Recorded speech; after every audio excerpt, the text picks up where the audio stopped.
17,000 ಕೋಟಿ ಖರ್ಚಾಗಿದೆ ಅಂತ ಹೇಳಿದ್ದೀನಿ. 82%, 96%, 90% ಕೆಲಸಗಳೆಲ್ಲ ಮುಗಿದಿದ್ದಾವೆ. ಇನ್ನು 2 ವರ್ಷದಲ್ಲಿ ಕುಡಿಯ ನೀರಿನ ಪ್ರಾಜೆಕ್ಟ್ ಎಲ್ಲ ಮುಗಿದು ನೀರು ಕೊಡ್ತಕ್ಕಂಥ ಕೆಲಸ ಮಾಡ್ತೀವಿ.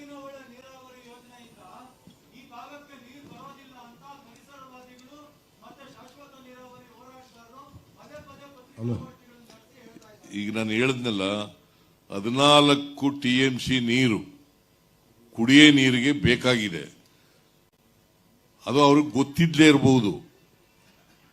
14 TMC ನೀರನ್ನ ಕೊಡ್ಲಿಕ್ಕೆ ಸರ್ಕಾರ ಬದ್ಧವಾಗಿದೆ, ಕೊಟ್ಟೇ ಕೊಡ್ತೀವಿ. ಎತ್ತನವಲೆಯಲ್ಲಿ 8 TMC ಸಿಗೋದು ಅಂತ ಹೇಳ್ಬಿಟ್ಟು ಮೊನ್ನೆ ಸದನದಲ್ಲೇ ವರದಿ ಕೊಟ್ಟಿದ್ದಾರೆ ಸರ್ ನಮ್ಮ ನೀರಾವರಿ ಸಚಿವರು. ಯಾರು?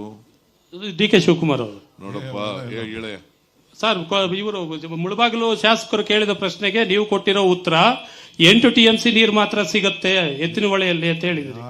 ಎತ್ತಿನಹೊಳೆ ನಾವು ಈಗಾಗಲೇ ಎಲ್ಲೆಲ್ಲಿಂದ ನೀರು ತಗೋಬೇಕು ಅಂತ ತೀರ್ಮಾನ ಮಾಡಿದ್ದೀವಿ.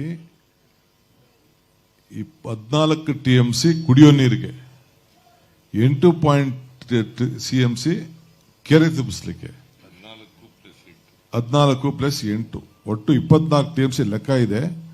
ನಾವು ಆವರೇಜ್ ಏನು 10 ವರ್ಷದ ಏನು ಲೆಕ್ಕ ಹಾಕಿದೀವಿ ಆ ಲೆಕ್ಕದ ಮೇಲೆ ಹೇಳ್ತಾ ಇದ್ದೀವಿ. ನಮ್ಮ ಸರ್ಕಾರ ಬದ್ಧತೆ ಇದೆ. ಒಂದಿನ ಚಿಕ್ಕಬಳ್ಳಾಪುರ, ಕೋಲಾರ ಮತ್ತು ಬೆಂಗಳೂರು ಉತ್ತರ ಇವತ್ತಾಗಿದೆಯಲ್ಲ, ಎಲ್ಲ ಮಾಧ್ಯಮದವರೆಲ್ಲ ರೆಡಿಯಾಗಿರಿ. ನಾನೇ ನಿಮ್ಮನ್ನ ಕರ್ಕೊಂಡೋಗಿ ಏನೇನು ಕೆಲಸ ಮಾಡಿದೀವಿ, ನೀರು ಹೆಂಗೆ ಈಚೆ ತೆಗ್ದಿದ್ದೀವಿ, ಯಾವ ರೀತಿ ಕೆಲಸ ಆಗಿದೆ, ಇಡೀ ಭಾರತದಲ್ಲಿ ಎಲ್ಲೂ ಆಗಿಲ್ಲ.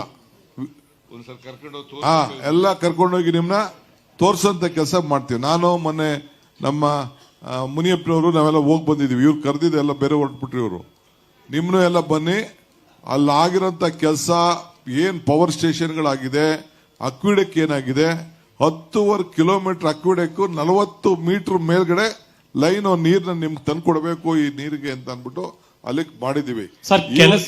ಇವತ್ತಾನೆ ಕ್ಯಾಬಿನೆಟ್ ಅಲ್ಲಿ ಏನು ನಮ್ಮ ಹಿಂದೆ ಒಂದು ತೀರ್ಮಾನ ಆಗಿತ್ತು ಬಿಜೆಪಿ ಗವರ್ಮೆಂಟ್ ಅಲ್ಲಿ, ಬರೀ 1.89 TMC ಮಾತ್ರ ಸ್ಟೋರ್ ಮಾಡಬೇಕು ಅಂತ ಆಗಿತ್ತು. ಇವತ್ತು ಪರಮೇಶ್ವರ್ ಅವರು ನಾವು ಎಲ್ಲ ಕೂತ್ಕೊಂಡು ಮಾತಾಡಿ ಅಲ್ಲೂ ಕೂಡ ಈಗ ಕೊರಟಗೆರೆಲ್ಲೂ ಕೂಡ ಒಂದಷ್ಟು ತೆಗೆದುಕೊಂಡು ಜಾಗನ, ಯಾಕೆಂದ್ರೆ ನೀರ್ನ ನಾವು ಬರೀ ಡಿಸ್ಟ್ರಿಕ್ಟ್ ಅಲ್ಲಿ ಡ್ಯಾಮ್ ಹಾಕ್ಲಿಕ್ಕೆ ಆಗುದಿಲ್ಲ ಅಂತೇಳಿ ಈಗ ನಾವು 3 TMC ನೀರನ್ನ ಸ್ಟೋರ್ ಮಾಡಲಿಕ್ಕೆ, ಅದು ಒಂದು ಮೇಜರ್ ಡಿಸಿಷನ್ ನಾವು ಬ್ಯಾಲೆನ್ಸಿಂಗ್ ರಿಸರ್ವ್ ಮಾಡಲಿಕ್ಕೆ 2 ಜಿಲ್ಲೆಗಳ ಮಧ್ಯದಲ್ಲಿ ಮಾಡಲಿಕ್ಕೆ